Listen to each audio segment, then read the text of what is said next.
Escondidas en una base militar nazi abandonada, En materia de blindaje, el tamaño importa. se encuentran las reliquias de un sorprendente proyecto de armas secretas. El tamaño del lugar donde estaban aparcados los tanques es impresionante. No eran simples tanques, sino megatanques. El tanque tenía una altura de 11 metros, lo que mide una casa de 4 pisos. ¡Fuego! Concebidos por el propio Führer. Esto es lo que quiero. A la orden. Hitler creía en la idea de que cuanto más grande mejor. Diseñados para aplastar a los enemigos del Tercer Reich. Para el enemigo debía ser terrorífico y espantoso enfrentarse a eso. Esta es la increíble historia de los supertanques de Hitler, de los ingenieros que los fabricaron Eran una obra maestra. y los héroes que los guiaron a la batalla. El porcentaje de bajas era muy elevado. ¡Al ataque! En 15 minutos, Michael Wittmann destruyó 13 tanques. ¡Fuego! Las mayores obras de la Segunda Guerra Mundial ordenadas por Hitler para asegurarse el dominio mundial. Han sobrevivido como siniestros recordatorios de la fanática ambición militar del Führer. Estos son los secretos de las megaestructuras nazis. Nazi megaestructuras, los supertanques. Frente Oriental. El comandante de las SS, Michael Wittmann, estaba entrando en el mayor enfrentamiento de tanques de la historia. La batalla de Kursk.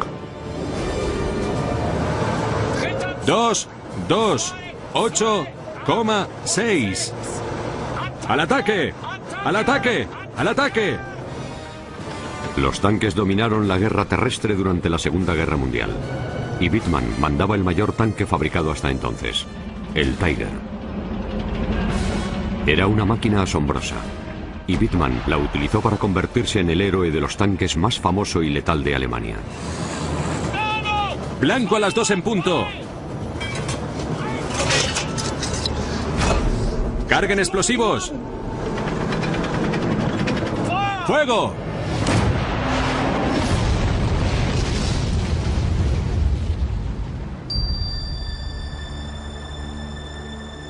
Hoy solo sobrevive un puñado de los enormes tanques Tiger de Hitler. Y solo uno revela cómo se fabricaron. Es la única ocasión que se tiene de ver las piezas del tanque como si fuera un rompecabezas gigante. El historiador experto en tanques, Ralf Rafts, está investigando el programa de supertanques de la Alemania nazi. Porque gracias a Hitler, el impresionante Tiger no fue más que el principio. A Hitler le fascinaban los tanques grandes. Fue él mismo quien dio impulso a que cada vez fuesen más grandes. La obsesión de Hitler con los grandes tanques y cañones comenzó en la Primera Guerra Mundial. Siendo cabo en el frente, presenció de primera mano el poder de la artillería pesada. Hitler experimentó el enorme peso de su poderío, la lluvia incesante de proyectiles. Fue algo que se grabó en la memoria en sus años de infantería. Se tiende a considerar la Primera Guerra Mundial como la guerra de la ametralladora, pero en realidad fue la guerra de la artillería. Los cañones eran cada vez más grandes y pesados, tenían mayor autonomía y lanzaban proyectiles más grandes y pesados a distancias más largas. En la Primera Guerra Mundial, Hitler no solo observó que los cañones cada vez eran mayores, vio que cada vez eran más móviles. Y presenció la llegada del primer tanque, el Mark I británico.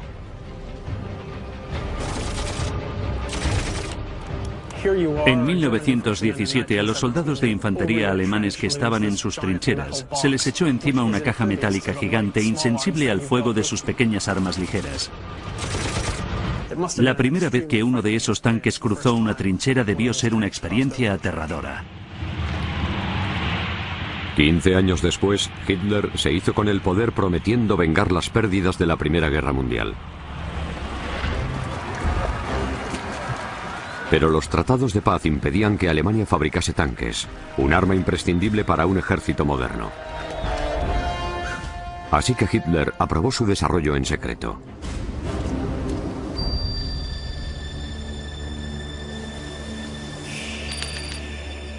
Hoy, Escondido en un frondoso pinar se encuentra un complejo militar nazi abandonado que antaño fue líder mundial en desarrollo de armas. Es el antiguo cuartel general de las operaciones secretas nazis. Son más de 25 kilómetros cuadrados de laboratorios de armas de alta tecnología, campos de tiro, fábricas de tanques y vertederos de combustible. Aquí los científicos nazis crearon los primeros misiles balísticos del mundo.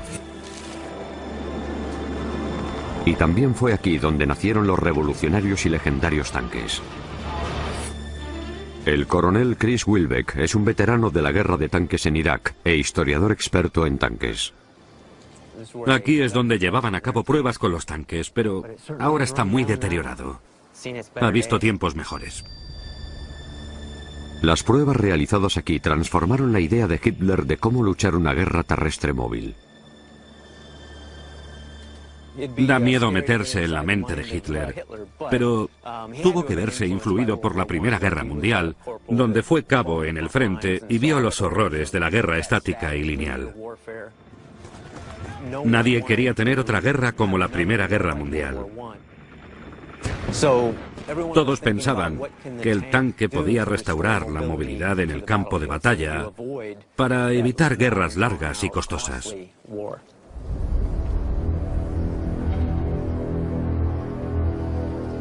En Kummersdorf, a principios de 1935, Hitler conoció el primer tanque nazi, el Panzer I.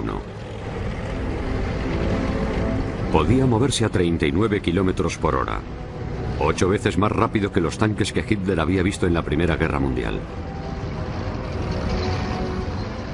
Cuando le hicieron una exhibición de lo que podían lograr los tanques aquí en Kummersdorf, Hitler tuvo que quedarse impresionado. Esto es lo que quiero. A la orden. Los nuevos Panzer de Hitler prometían una movilidad sin precedentes en el campo de batalla. Pero había un problema. Los Panzer que tanto impresionaron a Hitler eran diminutos, medían 1,80 m de alto, solo iban armados con ametralladoras y no llevaban más que 2 hombres dentro. Enseguida se dieron cuenta de que esos tanques no servían para la guerra moderna.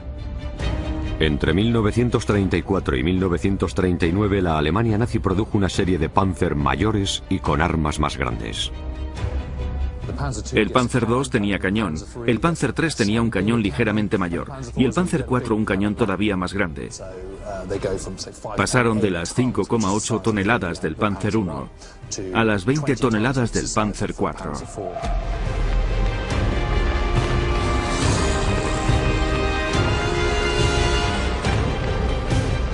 En solo 5 años los Panzer de Hitler cuadriplicaron su tamaño. Ya no era un secreto y estaban a punto de entrar en acción por vez primera. En septiembre de 1939 los tanques invadieron Polonia y empezaron la Segunda Guerra Mundial.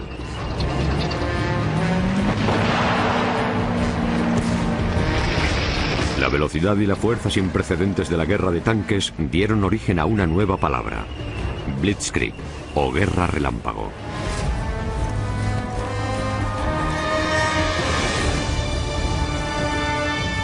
El genio que estaba detrás del éxito de la táctica de la Blitzkrieg nazi era el general Hans Guderian. El último disparo ha sido perfecto. Sí, señor. Sigan a izquierda y derecha. Sí, señor. Pero el éxito de Guderian se debía a algo más que su equipamiento de vanguardia. Lo importante de los Panzer no eran los tanques en sí.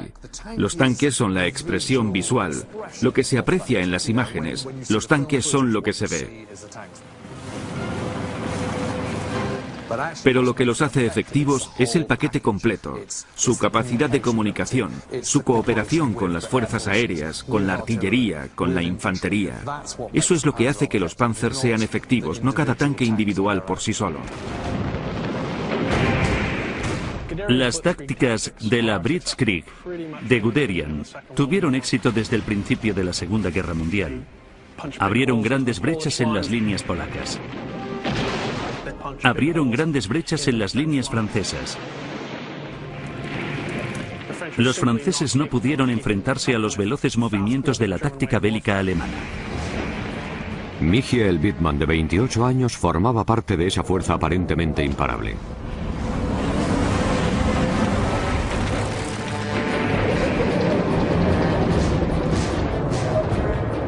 Era hijo de un granjero, había ascendido entre las filas de las SS y se estaba forjando una reputación como comandante con una habilidad increíble para matar al enemigo.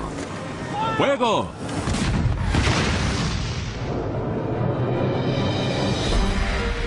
En 1941 formaba parte del imparable ejército alemán que había conquistado la mayor parte de Europa. Entonces, Hitler giró sus tanques hacia el este para invadir la Unión Soviética. En la Operación Barbarroja. Cuando comience la Operación Barbarroja, el mundo contendrá el aliento y se quedará sin habla. Solo tendremos que dar una patada en la puerta y toda la estructura podrida se vendrá abajo. El Führer reunió la mayor fuerza invasora de la historia en la frontera soviética. 3.600 tanques y 4 millones de hombres. El ejército de los Panzer tenía muchísima confianza en sí mismo. ¿Pero a quién se enfrentaba?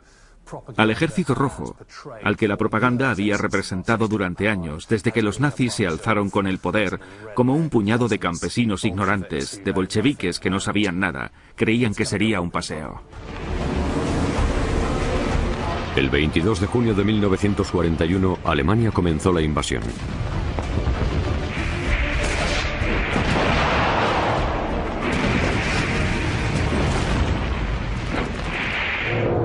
En pocas horas efectuaron un hallazgo asombroso. Los soviéticos tenían un tanque mucho mejor. El T-34.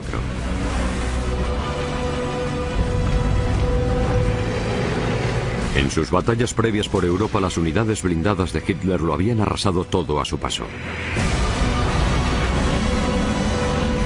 Pero el T-34 era más pesado, más veloz. Estaba mejor blindado y tenía más potencia que los últimos Panzer. Hitler iba a necesitar tanques mayores. Los ingenieros alemanes se pusieron a buscar un arma que eliminase la amenaza que presentaban los tanques T-34 soviéticos y la encontraron en un cañón llamado Flak 88. Originalmente diseñada para derribar aviones, fue el arma que un día se acoplaría al primer supertanque nazi. Necesitamos un cañón mayor. Ya lo he dicho antes. No intenten engañarme. Necesitamos un tanque con un 88. Si los alemanes montaban un Flak 88 en un Panzer, sería la mayor arma jamás instalada en un tanque. Y colocar un cañón de ese tamaño añadiría una cantidad de peso enorme. Decidirse por un cañón de 8,8 centímetros fue decidirse también por un tanque pesado, porque hacía falta un tanque grande y pesado para transportar ese cañón. El nuevo supertanque sería muy distinto de los Panzer que le habían precedido. Y se le dio un nuevo nombre: Tiger. El desarrollo del Tiger marcó un gran punto de inflexión, porque marcó el punto en que los alemanes se dijeron que el tamaño importa en cuestión de blindaje. El nuevo monstruo de Hitler sería el mayor tanque de la guerra. Pero necesitaba que alguien lo diseñase. Su primera elección fue un diseñador de coches de 66 años, Ferdinand Porsche. Nunca había fabricado un tanque y era famoso por algo mucho más pequeño: el Volkswagen Escarabajo. Hitler admiraba a Porsche porque creía que era un genio de la técnica, tal vez el mayor genio de la técnica de su época. Poco después del ascenso de Hitler al poder, Porsche se reunió con Hitler y le explicó sus ideas sobre un coche deportivo. El coche tuvo mucho éxito en esa época y competía en carreras por aquí. Esto es el antiguo circuito de carreras Avis de Berlín. Aquí, en la década de 1930, los coches deportivos de Porsche exhibieron la excelencia de la ingeniería alemana y entusiasmaron a Hitler.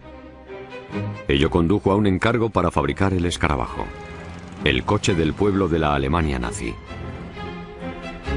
Pero crear el mayor tanque de la guerra era un reto muy distinto. Si miramos estos dos vehículos, está claro que la diferencia no puede ser mayor. El Volkswagen se diseñó para servir al pueblo, a la gente sencilla, y el tanque se diseñó para matar a la gente sencilla. Porsche tuvo que pasar de fabricar un coche familiar a fabricar una máquina de matar. Hitler y los nazis le dijeron que fabricase un tanque monstruo, y Porsche accedió. Pero fabricar un tanque monstruo no era fácil ni para el eficiente Dr. Porsche.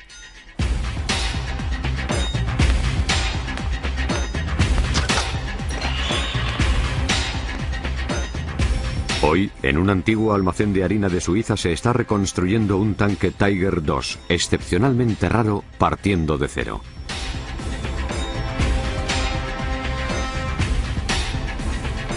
Para el historiador experto en tanques, Ralph Rapps, ofrece una oportunidad única de ver de primera mano los retos a los que se enfrentó Porsche.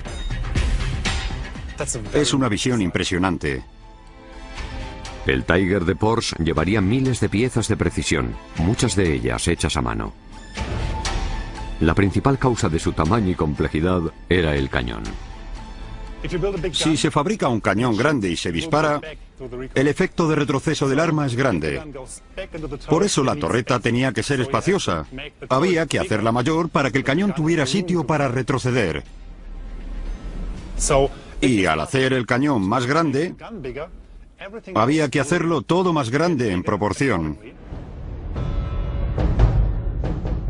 Para llevar el cañón de 88 milímetros, el Tiger tenía que tener más del doble de tamaño que los Panzer anteriores y pesar 60 toneladas. La presión sobre Porsche se vio aumentada cuando se anunció que un gigante de la ingeniería alemana rival, Hensel, también fabricaría un prototipo. Y el diseñador que ganase obtendría un enorme contrato por el modelo de éxito. Los ingenieros de Hensel siguieron el enfoque clásico, colocaron el motor en la parte de atrás del tanque, la transmisión a través de todo el tanque y luego generaron la potencia sobre el eje mediante un par de torsión en las ruedas, al modo clásico de los tanques alemanes. Porsche, en cambio, recurrió a un motor combinado diésel y eléctrico. El motor diésel hacía funcionar dos motores de electrones, uno para cada lado de orugas por separado, lo que tenía la gran ventaja de que no hacía falta transmisión. El sistema de Porsche acabó con las marchas mecánicas que pesaban mucho y ocupaban un espacio muy valioso. Era una idea atrevida y visionaria que no se adoptó para los coches producidos en masa hasta los años 90. ¿Pero funcionaría en el nuevo y revolucionario tanque? Hitler cumplía 53 años. Su regalo fue contemplar las demostraciones de los dos prototipos de Tiger rivales.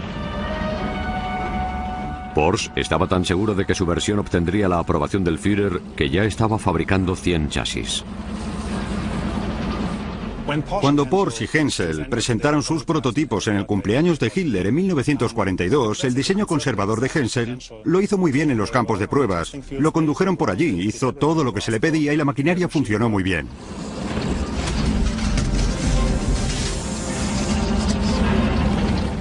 ¿Qué ha pasado? Es la electricidad, no es un problema. En cambio, el tanque de Porsche sufrió una combustión interna y no pudo hacer nada en el campo de pruebas. Así que la decisión estaba muy clara. El tanque innovador de Porsche fue un fracaso. El motor era demasiado complicado y se incendiaba continuamente. La idea de Porsche era inteligente, ingeniosa e interesante, pero fue el diseño de Hensel el que funcionó. El tanque que se empezó a producir fue el Tiger de Hensel. Tenía el doble de tamaño que el principal tanque soviético, el T-34. También llevaba piezas de precisión hechas a mano y venía con su propio manual de instrucciones. Publicaron un manual muy bien escrito y con abundantes ilustraciones para la tripulación del Tiger, para que cada hombre supiera qué hacer y cuál era su función en el tanque.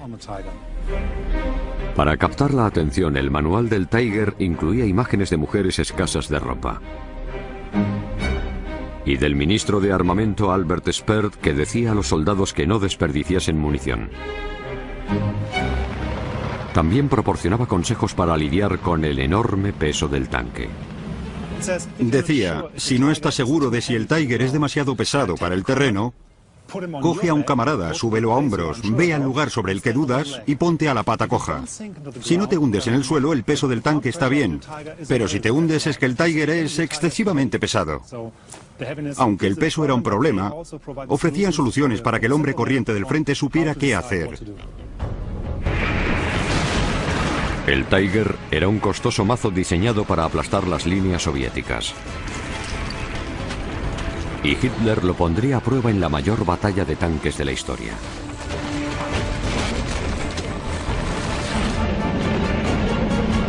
Pero, ¿sería acertada su decisión de aumentar el tamaño de los tanques?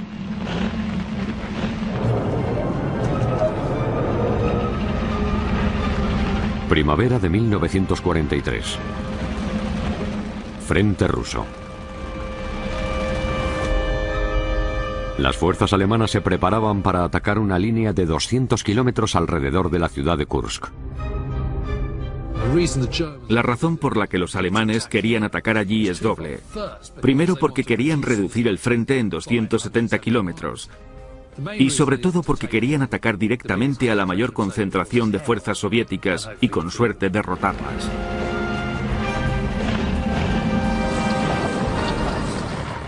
Todos sabían que era un momento clave de la guerra. Si los alemanes perdían en Kursk, se habrían acabado sus ambiciones en el frente oriental. Pero Hitler estaba lleno de dudas. ¿Tenía suficientes Tiger? Pospuso 2 meses la batalla para poder fabricar más, permitiendo que los soviéticos reunieran grandes fuerzas defensivas. Ya estaba listo el escenario para la mayor batalla de tanques de la historia. Al frente de la carga se encontraba Michael Wittmann, de 29 años, el dedicado comandante que había pasado 3 meses entrenándose con su nuevo Tiger. Sabía que su blindaje le daba una enorme ventaja sobre el T-34, que tenía la mitad de tamaño. No pueden perforar el blindaje a menos que se acerquen a 600 metros. ¿Deberíamos mantenernos a distancia de los tanques enemigos? No. Acelerad y echaros sobre ellos. Pero eso significa que... Acelerad y echaros sobre ellos.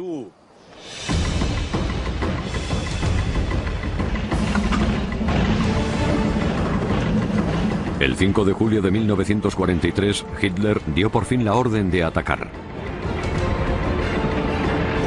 Era el momento de la verdad para los Tiger. ¡Fuego! 228,6.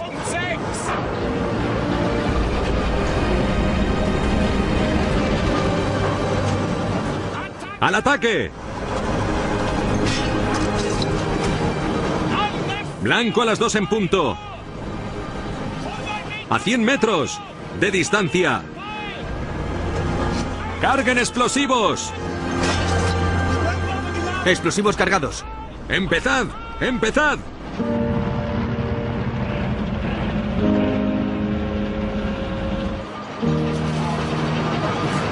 ¡Fuego!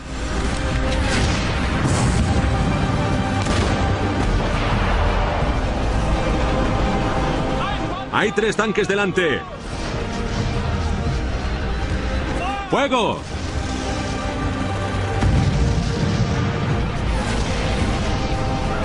Al final del primer día, Wittmann había destruido 15 tanques y baterías antitanques enemigos.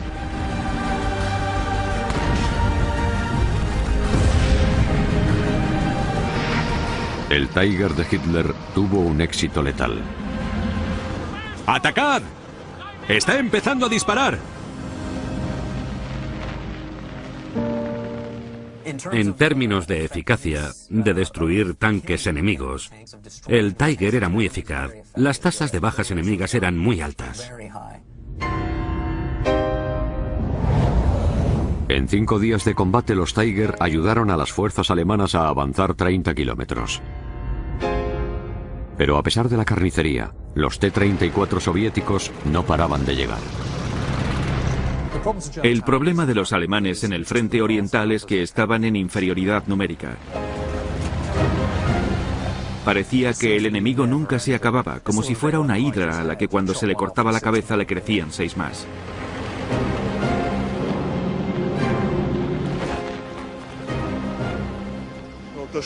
Teniente, hay miles de ellos. Escucha mis órdenes y repítelas. De lo contrario, quédate callado. Concéntrate y así a lo mejor sobrevives. Mientras Alemania fabricaba a mano su obra maestra, las fábricas de tractores soviéticas habían estado produciendo miles de T-34.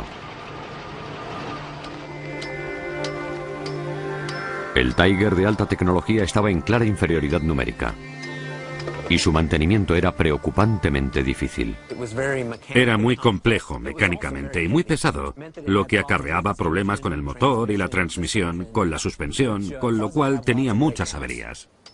Como muchos de los Tiger enviados a Kursk, el tanque de Wittmann no fue derrotado por el enemigo, sino por su propia y compleja ingeniería. Los informes alemanes indican que hubo tantos tanques destruidos por su propia tripulación para evitar su captura después de que se averiasen o se dañasen, como tanques destruidos por el fuego enemigo. Alemania tenía demasiados pocos Tiger para romper las líneas soviéticas que tenían 100 kilómetros de grosor. Tras perder 54.000 hombres y 254 vehículos blindados, Hitler abandonó la ofensiva de Kursk.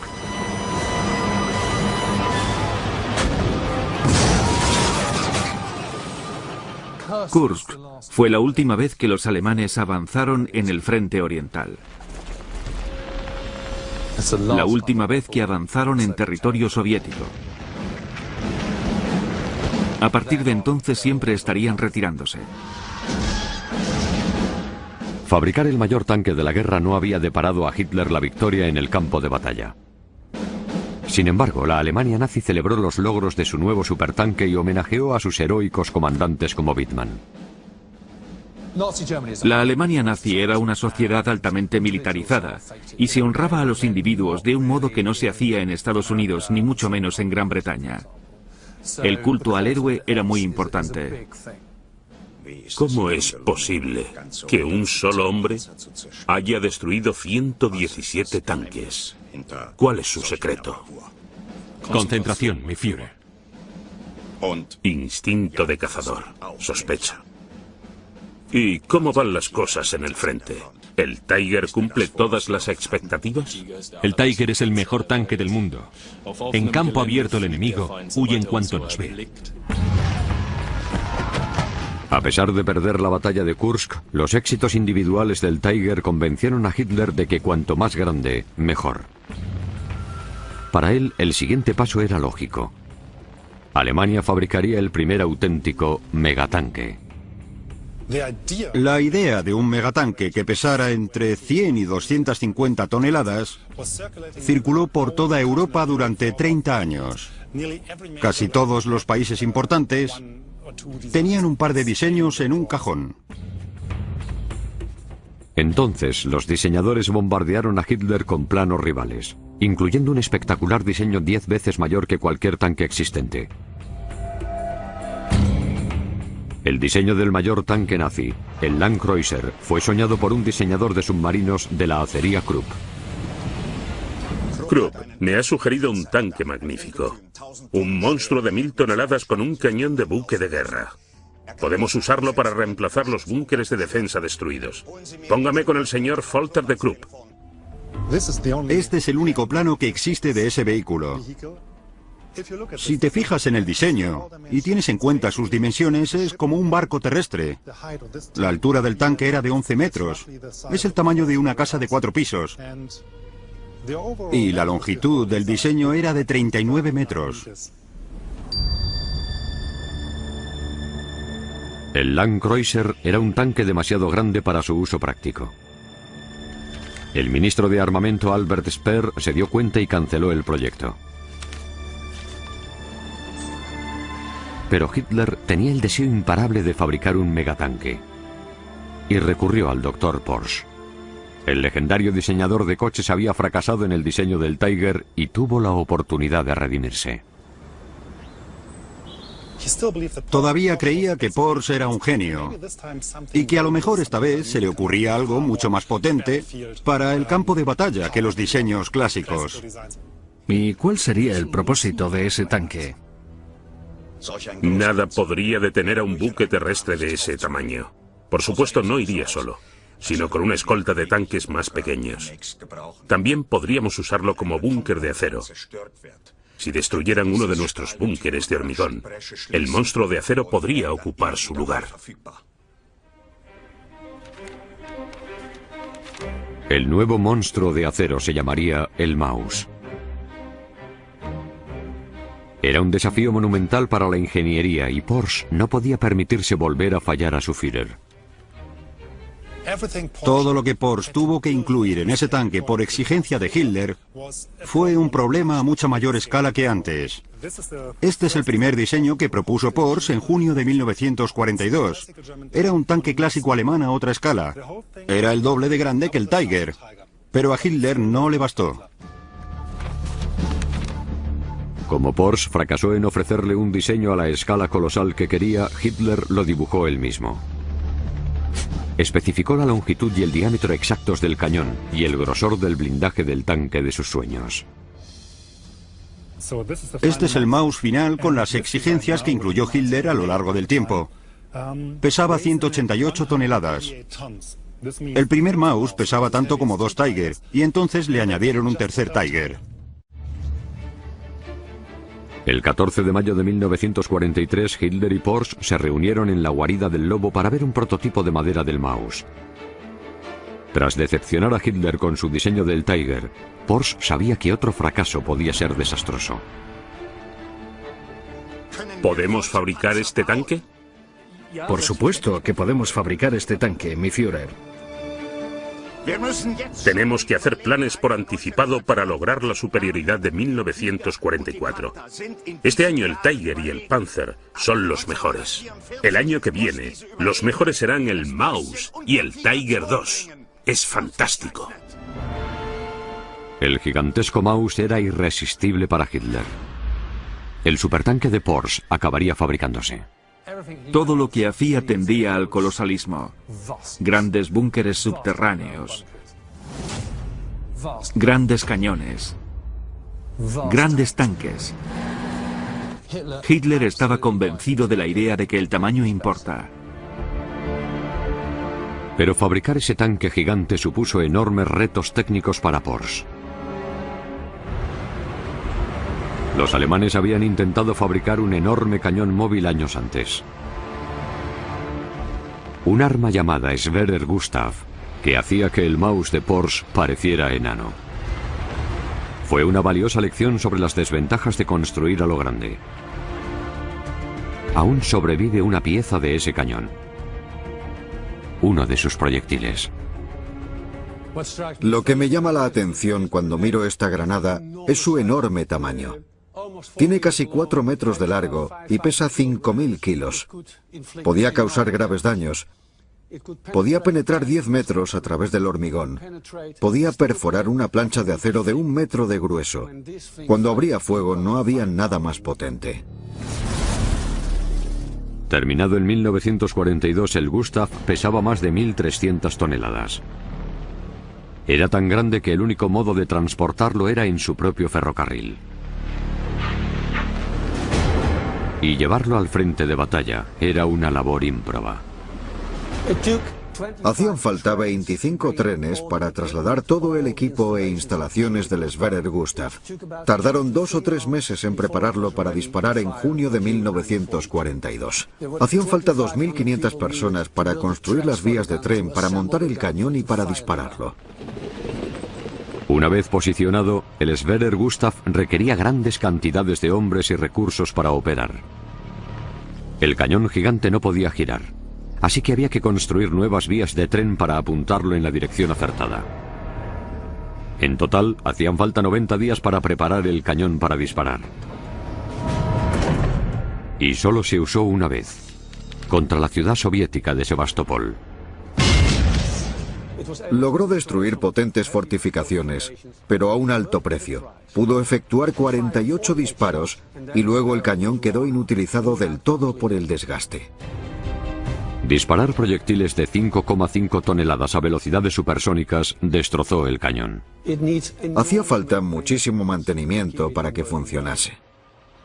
Y a causa de su tamaño, era muy vulnerable a los ataques aéreos. ¿Fue el Sverre Gustav un arma de éxito? Al final la respuesta es que no. Para fabricar el Maus, Porsche tenía que montar un gran cañón en el mayor tanque jamás fabricado. Pero a diferencia del Gustav, tenía que ser práctico y maniobrable. Y crucialmente tenía que ofrecer a Hitler el poder de devastación que ansiaba. El Führer necesitaba desesperadamente armas que contrarrestasen las enormes pérdidas en Rusia. Armas capaces de sembrar el pánico entre sus enemigos. A partir de 1943, la mayoría de alemanes sabían que no iban a ganar la guerra. Pero Hitler se seguía aferrando a su idea del Reich de los 1000 años. Y como siempre fue un fanático de la tecnología, empezó a tener fe en armas milagrosas, ya fueran cohetes, o aviones a propulsión, o incluso tanques Maus. Kummersdorf, Alemania. Aquí se almacenarían los prototipos del tanque gigante Maus. En 1935, en esta base secreta, Hitler se había extasiado ante el peso de 6 toneladas del Panzer I. Esto es lo que quiero. A la orden. Ahora Kummersdorf alojaría un tanque 36 veces mayor. En este edificio se guardaban los 2 Panzer VII alemanes, los Maus.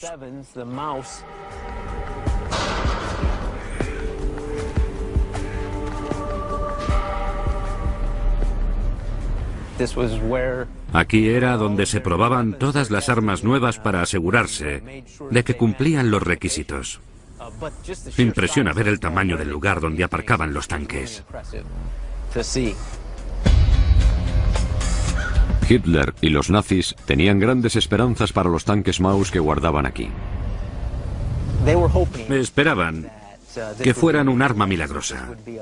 Grandes fortalezas ambulantes que podrían derrotar a cualquier cosa a su paso. Pero antes de que Hitler pudiera usar el Maus en combate, su inventor, el Dr. Porsche, tenía que hacerlo móvil. A pesar del desastre con su tanque Tiger, seguía teniendo fe en su pionero motor diésel eléctrico. Las pruebas podían darle la razón. La presión de los tanques sobre las orugas era tan buena, estaba tan bien distribuida por el suelo, que podían alcanzar 15 o 20 km/h en terreno abierto. Porsche se las arregló para diseñar el interior del Maus para que el mastodóntico y voluminoso tanque se moviera casi como un coche normal. Y cualquiera que pudiera conducir un coche podía conducir un Maus. Y la dirección desde el punto de la ingeniería era una obra maestra. El Maus de Porsche fue un triunfo de la técnica, pero posiblemente no era el vehículo de combate más práctico. Cualquier puente que hubiera intentado cruzar el Maus se habría hundido, así que tenía que poder cruzar ríos.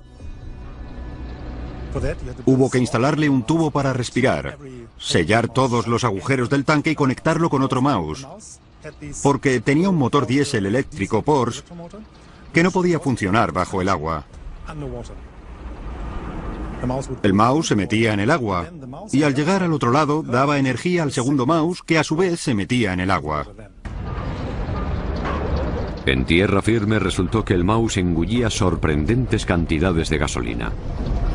Consumía 1 litro de diésel cada 30 metros en una época en la que cada vez escaseaba más el combustible. El alto mando nazi se mostró dividido sobre su producción en masa. Pero la guerra no esperó. En junio de 1944 los aliados invadieron Normandía. En una semana habían avanzado a gran distancia tierra adentro. Para contraatacar, los nazis tuvieron que confiar en su supertanque original, el Tiger. Y en héroes como Michael Wittmann. Cerca de un pueblo llamado Villers-Bocage se dice que Wittmann observó movimientos de tanques aliados. ¿Creen que ya han ganado la guerra? Vamos a demostrarles lo contrario. Descubrió una formación entera de tanques echando la siesta. Y decidió atacarla con un solo Tiger.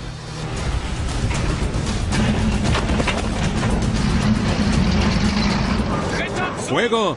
228,6.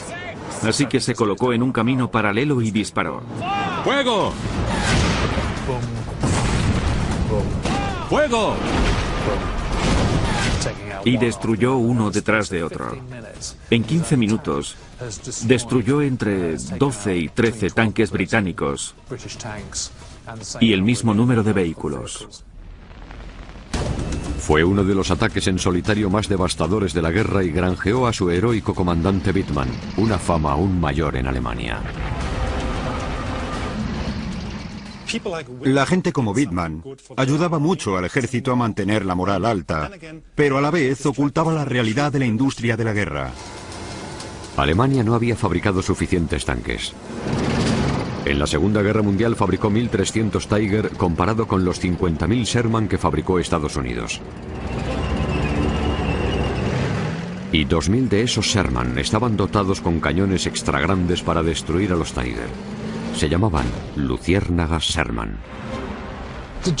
La idea genial de los Luciérnaga era que se basaban en el mismo tanque que ya se producía en masa. Y para mantenerlos, no hacían falta piezas de repuesto nuevas, porque usaban dos cosas que ya existían. Un cañón del 17, que ya tenía la artillería, y un tanque Sherman. El Luciérnaga se convirtió en el archienemigo de Wittmann. El 8 de agosto de 1944, un artillero de un Luciérnaga avistó el Tiger de Wittmann a lo lejos. Bastó con un disparo para perforar el blindaje del Tiger, prender fuego a la munición e incinerar a Wittmann y su tripulación.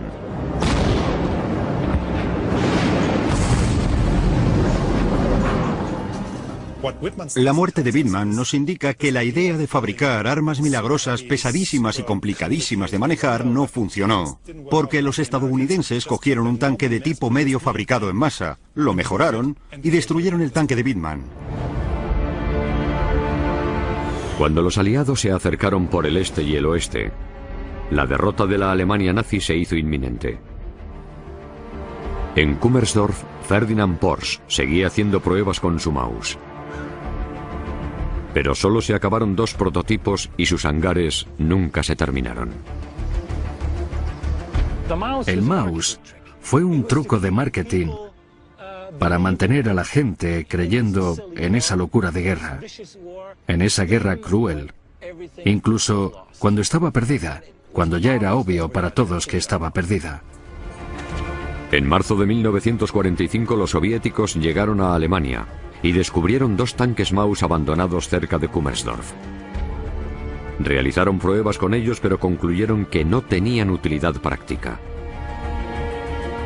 Nunca más se volvió a construir un tanque tan grande. El Maus fue un callejón sin salida evolutivo en términos de desarrollo de tanques, porque no tenía la movilidad necesaria para obtener resultados prácticos en el campo de batalla moderno. El Maus, como el cañón Gustav, fue un arma demasiado grande para ser mínimamente práctica. El resultado del amor de Hitler por lo colosal.